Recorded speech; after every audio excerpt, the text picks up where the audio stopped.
Hello friends, English to Hindi channel में आपका स्वागत है। 10 दिन में आपका विज्ञापन जारी कर दिया जाएगा स्टेट का। आप पूरा वीडियो को ध्यान से देखिएगा, फिर समझिएगा। 2 से 3 चीज हम महत्वपूर्ण जानकारी तो देंगे। पहला जानकारी कि आपका डोमिसाइल नीति लागू हो चुका है, 3 परीक्षा में भी लगा दिया गया है, ठीक है। विद्यालय सहायक, विद्यालय परिचारी और लाइब्रेरियन का परीक्षा। उसके बाद जो है अगर 3 परीक्षा में लगा दिया गया है तो अन्य परीक्षा में अगर नहीं लगेगा तो कोर्ट में मामला जा करके फिर ये पूरी तरह से डोमिसाइल 100% लागू हो जाएगा। ऐसा नहीं कि कोई परीक्षा में लगता है, कोई परीक्षा में नहीं लगेगा। लगेगा तो पूरा में लगेगा, नहीं लगेगा तो किसी में नहीं लगेगा, ये नियम है। लेकिन नियमावली में अगर आप देखिएगा बिहार लाइब्रेरियन का नियमावली में, तो इसमें डायरेक्ट बोला गया है कि भारत के नागरिक हो, बिहार के निवासी हो। तो डोमिसाइल नीति आपका 100% लागू हो चुका है। जो भी इफ वर्क कर रहे हैं वो टीचर है, उनको कोर्स बेचना है। अगर वो अभी बोलेंगे कि डोमिसाइल नीति लागू हो जाएगा तो जाहिर सी बात है कि अदर स्टेट वाले अभ्यर्थी उनका कोर्स नहीं खरीदेंगे। जैसे पूरा तरह से बिजनेस है और कुछ भी नहीं है। स्टेट को लेकर के जो चिंतित थे कि स्टेट का विज्ञापन आएगा कि नहीं आएगा, उनके लिए बहुत बड़ी खुशखबरी है। खुशखबरी तो ये है, आप देख लीजिए कि लाइब्रेरियन के बहाली को लेकर के कल जो है कैबिनेट में प्रस्ताव हो गया। पहले वित्त विभाग में प्रस्ताव हो गया, फिर कैबिनेट में प्रस्ताव हो गया और कैबिनेट में प्रस्ताव होने के बाद जो है लगभग 6500 प्लस पोस्ट का जो है आपको विज्ञापन जारी किया जाएगा बिहार लाइब्रेरियन का। लेकिन एक शर्त रख दिया गया है। शर्त क्या है?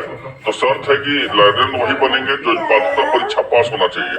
तो पात्रता परीक्षा क्या है? तो पात्रता परीक्षा जो है इसमें रख दिया गया है बिहार विद्यालय परीक्षा समिति के द्वारा बिहार पुस्तकालय ध्वज के लिए आयोजित पात्रता परीक्षा। तो इसका मतलब अब स्टेट पास चाहिए। क्या चाहिए? तो स्टेट पास चाहिए। तब स्टेट तो हर हाल में देना ही देना है। जब बिहार विद्यालय परीक्षा समिति के अध्यक्ष से जब प्रेस कॉन्फ्रेंस में पूछा गया था कि सर आप स्टेट का आयोजन क्यों नहीं कर रहे, तो उनका एक ही बोलना था, ये एक ही जानकारी बताया गया उनके द्वारा। ये देखिए स्टेट जो है हम दे देंगे, लेकिन हमें शिक्षा विभाग आदेश देगी। तो अब शिक्षा विभाग एक बड़ा बहाली निकाल रही है। एक बड़ा बहाली बिहार लाइब्रेरियन का है। इसमें स्टेट का आयोजन होना है। TRE 4.0 का बीपीएससी के द्वारा निकाला जाएगा। लगभग 1.5 लाख प्लस बहाली रहेगा। तो उसमें भी स्टेट का आयोजन होना है। तो अब स्टेट आपका आ रहा है। अब आप किसी वजह से इफ वोट मत कीजिए। अब स्टेट आएगा कब ये सोचिए। तो स्टेट आपको सब कुछ सही रहा, ठीक ठाक रहा तो इसी महीने में जो बचा हुआ इसी महीने में स्टेट जारी कर दिया जाएगा। अगर स्टेट इस महीना में नहीं जारी किया गया, इफ वोट नहीं जारी किया गया, तो जुलाई के प्रथम वीक में तो आपको जारी ही कर दिया जाएगा। यह पूरी तरह से तय है। मतलब स्टेट का आयोजन 100% हो रहा है, पूरी तरह से हो रहा है। लेकिन अब स्टेट का जो है थोड़ा सा नियम भी चेंज कर दिया गया है। कुछ जो है अभी हम लोग के पास सामान्य सुनने में आ रहा है कि सिलेबस में भी कुछ बदलाव किया जाएगा, ठीक है। तो अब जो है अभी तक जो है फिलहाल यही सिलेबस है उसका कि 150 नंबर का उसका परीक्षा होता है, निगेटिव मार्किंग नहीं होता है, जिसमें 100 नंबर का जो है जिस विषय से आपका ग्रेजुएशन रहता है, ठीक है, उस विषय का आपका 100 नंबर का एग्जाम होता है, जिससे आपका बीएड रहता है। दूसरा जो है आपका 50 नंबर का एग्जाम जो है टीचिंग एप्टीट्यूड का, शिक्षण कला का, ये सब का होता है, ठीक है। तो कुछ इसमें जो है ऐड किया जा सकता है, ये बात चल रहा है। लेकिन अभी तक जो है शिक्षा विभाग की तरफ से कोई ऑफिशियल नोटिस इसके बारे में जारी नहीं किया गया है। लेकिन आप इतना ही जान लीजिए कि स्टेट का आयोजन तय है और स्टेट का आयोजन हो रहा है।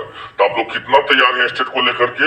अब क्योंकि अब जो है बहाली आ चुका है, देख लीजिए बिहार लाइब्रेरियन का, ये बिहार लाइब्रेरियन का बहाली है। लगभग 15,000 प्लस पोस्ट का वैकेंसी है।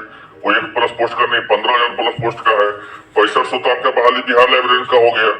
7,000 प्लस बहाली आपका जो है आपका विद्यालय सहायक और विद्यालय परिचारी का बहाली है।